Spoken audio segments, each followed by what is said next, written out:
Hello student, आप सभी का मेरे YouTube channel Gurukul study hub पर स्वागत है।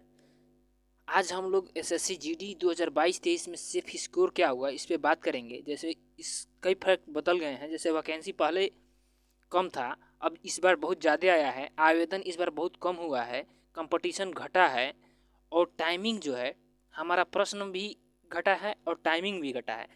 तो कौन सा फैक्ट हम स्टूडेंट के लिए हमारे पक्ष में है और कौन सा हमारे पक्ष में नहीं है, और हमें क्या सावधानी परीक्षा में बरतनी होगी जिससे हमारा पेपर अच्छा हो, इन सभी बातों पर हमने एनालिसिस किया है। इस एनालिसिस को हम आपके सामने रखेंगे और बात करेंगे। चलिए, अगर आप इस बारे में हम बहुत डिस्कशन करेंगे, तो चलिए हम लोग डिस्कशन करते हैं। अगर आप एसएससी, रेलवे या किसी भी गवर्नमेंट जॉब की तैयारी करते हो या आप स्टेट लेवल पर किसी पोस्ट की तैयारी करते हो, तो आप हमारे चैनल को सब्सक्राइब कर लीजिए। क्योंकि गवर्नमेंट जॉब से कोई भी अगर नोटिफिकेशन हो या कोई भी इन्फॉर्मेशन हो, तो मैं इसका वीडियो अपने यूट्यूब चैनल से अपलोड करता रहता हूँ या आपको अपडेट करता रहता हूँ। तो आप हमारे चैनल को सब्सक्राइब कर लीजिए और नोटिफिकेशन के बेल आइकन को प्रेस कर लीजिए, इससे आपको हर नोटिफिकेशन हमारे आने वाले वीडियो का प्रॉपर मिलता रहेगा। चलिए हम लोग देखते हैं कि एसएससी जीडी 2022-23 में जो आया है वैकेंसी, इसमें क्या मतलब क्या विशेष है। इसमें विशेष है कि पहले देखिए 2021 में जो था आपका वैकेंसी कितना था, 25,271 था। इस साल 45,284 है। मतलब कि क्या हुआ है, वैकेंसी की संख्या बढ़ी है। तो वैकेंसी की संख्या बढ़ी है तो ये स्टूडेंट के लिए बहुत, स्टूडेंट के पक्ष में है कि वैकेंसी क्या है, बढ़ा है। अब देखिए आवेदन कितने हुए थे, पिछले साल 71,74,580 आवेदन हुए थे। ये 2021 का है डाटा। अब इस साल क्या है, इस साल 54,15,938 आवेदन हुए हैं। तो यह भी हमारे लिए ठीक है कि इस बार आवेदन क्या हुआ है, कम हुआ है। तो ये भी क्या है, ये भी कैंडिडेट के लिए, जो भी एसएससी जीडी के कैंडिडेट हैं उनके लिए क्या है, लाभ है या उनके पक्ष में है। अब इस पर कंपटीशन कितना था, पिछले बार एक सीट पर 283 था। मतलब 283 लड़कों में से एक लड़के का सिलेक्शन हो रहा था। इस बार क्या है, इस बार है 119 लड़कों में से एक लड़के का सिलेक्शन होगा। तो ये भी हम लोग के लिए हमारे पक्ष में है कि भाई कम ही स्टूडेंट में एक लड़के का हो जा रहा है। पहले इसके लिए क्या था, 283 लड़कों में से एक लड़का केवल हो रहा था। इस बार क्या है, 119 लड़कों में ही एक लड़के का हो जा रहा है। मतलब क्या है, इस बार कंपटीशन कम है। चलिए अब देखते हैं, सबसे मोस्ट इंपॉर्टेंट जो पॉइंट है वह टाइमिंग है। कैसे है, 2021 से पहले जो था 100 प्रश्न होते थे और 90 मिनट होते थे। इस बार क्या होगा, 2022 में 80 प्रश्न रहेंगे और 60 मिनट रहेंगे। 80 प्रश्न रहेंगे और कितने, 60 मिनट रहेंगे। मतलब कि 20 प्रश्न गए हैं, कम हुए हैं। और टाइम कितना कम हुआ है, टाइम हुआ है आपका 30 मिनट कम हुआ है। तो मतलब आपका क्या हुआ है, 20 मिनट आपका टाइम गया है। 20 प्रश्न आपके कम हुए हैं और टाइम कितना हुआ है, टाइम 30 मिनट कम हुआ है। तो यह हम स्टूडेंट के लिए क्या है, यह थोड़ा सा हम स्टूडेंट के लिए अच्छा नहीं है कि भाई 20 प्रश्न कम हुए हैं और टाइम आधा घंटा, मतलब 30 मिनट, मतलब ज़्यादा टाइम हम लोग का कम कर दिया है। तो इस बार टाइमिंग जो है ये हम लोग के मोस्ट इम्पॉर्टेंट पॉइंट है। यही पॉइंट है जहाँ हम लोग को क्या है, यहाँ पर थोड़ा सा हमारे देशी से अच्छा बात नहीं है, यहाँ हम लोग के लिए हमारे पक्ष में नहीं है। मतलब एसएससी जीडी के कैंडिडेट के हिसाब से नहीं है। तो यहाँ पर हमें टाइमिंग में क्या करना होगा, टाइमिंग में हमें मैनेज थोड़ा सही करना होगा। तो चलिए उस बारे में हम बात करेंगे। पहले हम देख लेते हैं कि 2019 से लेकर 2022 तक जो पेपर है वो पेपर का पैटर्न क्या रहा है, ईजी रहा है, कठिन रहा है, कौन सा सब्जेक्ट कठिन रहा है, इस सब बारे में बात करते हैं। 2019 में तो पेपर हुआ ही नहीं था कोरोना की वजह से। 2019 में आपका पेपर नहीं हुआ था। 2019 में क्या हुआ था, 2019 में आपका पेपर नहीं हुआ था। 2019 में क्या हुआ था, 2019 में पेपर आपका नहीं हुआ था। 2020 में जो है आपका ईजी हुआ था पेपर। 2020 में आपका क्या था, ईजी हुआ था पेपर। 2022 में आपका मैथ और जीके ये क्या था, थोड़ा सा टफ रेट मॉडरेट से टफ लेवल था। मॉडरेट से क्या था, टफ लेवल था। अब 2022 में क्या होगा, चलिए ये तो पहले की बात है। अब 2022 में क्या होगा, 2022 में देखिए हुआ है यह कि वैकेंसी बढ़ा है, आवेदन कम हुए हैं। तो इस हिसाब से पेपर इजी होना चाहिए। तो हम कह सकते हैं कि इजी टू मॉडरेट क्या होगा, पेपर होगा। बहुत ज़्यादा इजी नहीं होगा लेकिन इजी होगा पेपर, इजी टू मॉडरेट होगा। तो इस हिसाब से सेफ स्कोर क्या रहेगा, हमारा इसी बात पर डिस्कशन चल रहा है कि सेफ स्कोर क्या रहेगा। अब सिलेबस आप लोग जानते ही हैं, सिलेबस क्या है, इंग्लिश या हिंदी में से 20 प्रश्न रहेंगे, मैथ से क्या रहेगा, मैथ से भी 20 प्रश्न रहेगा, जीएस से क्या रहेगा, जीएस से भी 20 प्रश्न रहेगा, जीके से, रीजनिंग से ये भी 20 प्रश्न रहेगा।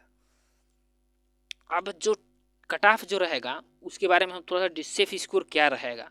तो इस साल जो सिचुएशन हुए हैं कि वैकेंसी ज़्यादा हुई है, आवेदन कम हुए हैं, कंपटीशन घटा है, तो इस हिसाब से जो रहेगा उस हिसाब से अब यहाँ पर हम उस हिसाब से जो आपका जो कट ऑफ रहेगा उसके बारे में थोड़ा सा बात कर देते हैं हम आपको। इस हिसाब से हम जो निकाले हैं कि जो जनरल कैटेगरी है, पहले इसके बारे में बात कर लेते हैं कि जनरल कैटेगरी में कितना फार्म फिल हुआ था। देखिए जनरल कैटेगरी में आपका 8,66,650 फार्म फिल हुए हैं। ईडब्ल्यूएस में कितने हुए हैं, 3,02,333 पोस्ट। देखिए ईडब्ल्यूएस में, ओबीसी में आपका 23,71,606 पोस्ट, 606 आवेदन आए हुए हैं, मतलब इतने फार्म फिल किए गए हैं। एससी में 11,95,174 और एसटी में 6,80,175, मतलब टोटल कितने थे, टोटल हमें बताया था 54,75,938 आवेदन हुए हैं। देखिए यही बताया था हमने ना, तो मतलब टोटल इतना हुआ है। इसमें जितना जो कैटेगरी फार्म आवेदन आया है मैंने सब बता दिया। अब चलिए हम बताते हैं कि इसका कट ऑफ किया जाएगा।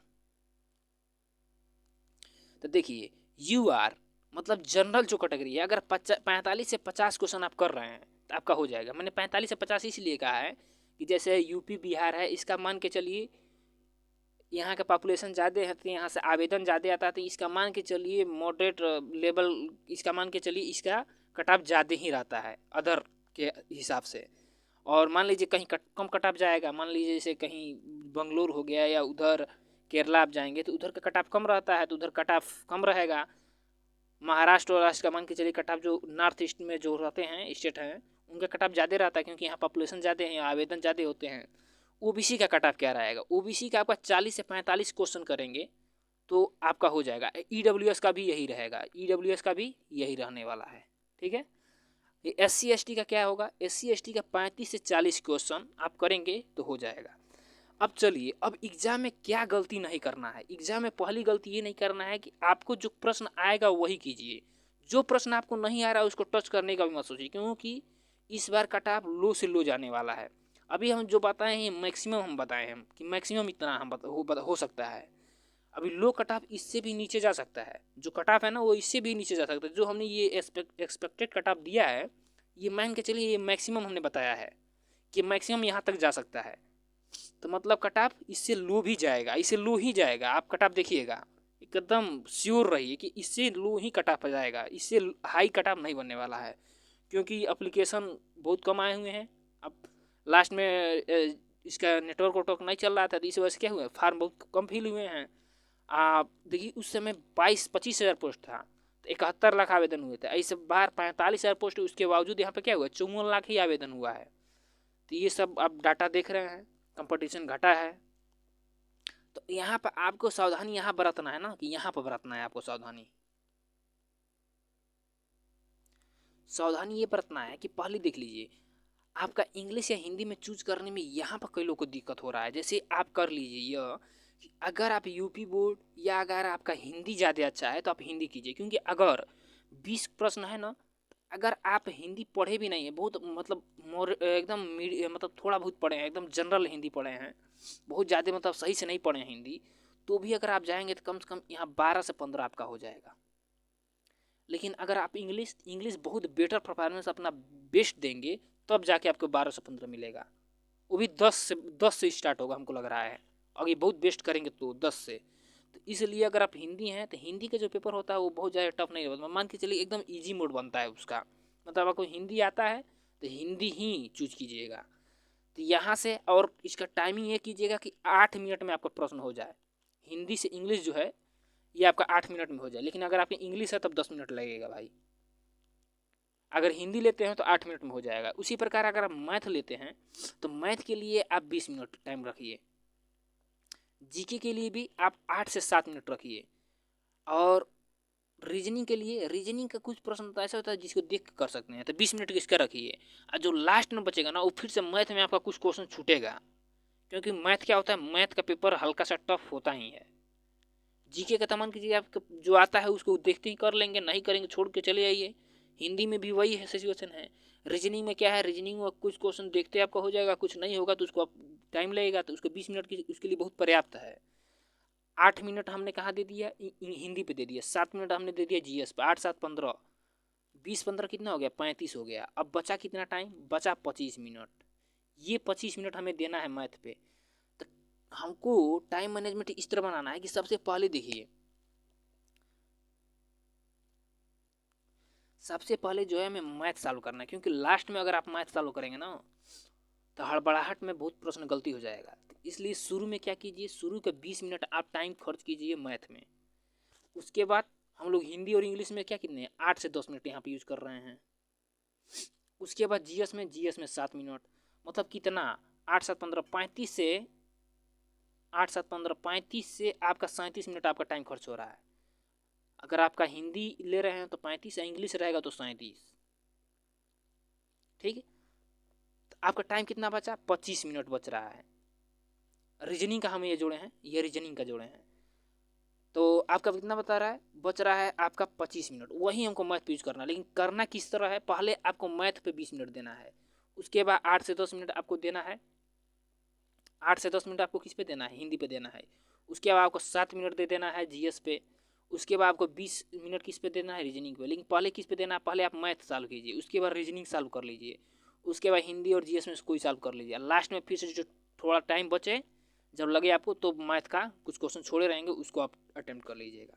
क्योंकि शुरू में आप मैथ मत, लास्ट में आप मैथ मत छोड़ दीजिएगा, क्योंकि लास्ट में अगर आप मैथ छोड़ेंगे ना तो हड़बड़ाहट के चक्कर में बहुत ज़्यादा गलती करेंगे। इसलिए आप कोशिश कीजिएगा कि पहले के 20 मिनट आप मैथ सॉल्व कर लीजिए, उसके बाद रीजनिंग सॉल्व कर लीजिए 20 मिनट में। और जब ये दोनों प्रॉपर हो जाए तो आप कोशिश कर लीजिए तो मैथ यहीं पे सॉल्व कर दीजिए। अगर यहाँ पर मैथ नहीं सॉल्व करना बन रहा है तो पहले जीएस और हिंदी देख लीजिए, लास्ट में कुछ क्वेश्चन बचेंगे मैथ को सॉल्व कर लीजिएगा। चलिए, okay, thanks for watching video. और अगर आप एसएससी जीडी या किसी भी अगर मतलब गवर्नमेंट एग्जाम की तैयारी कर रहे हैं तो आप हमारे चैनल को सब्सक्राइब कर लीजिए, आप बेल आइकन को प्रेस कर लीजिए, जिससे हमारे आने वाला हर वीडियो का नोटिफिकेशन आपको मिलता रहे।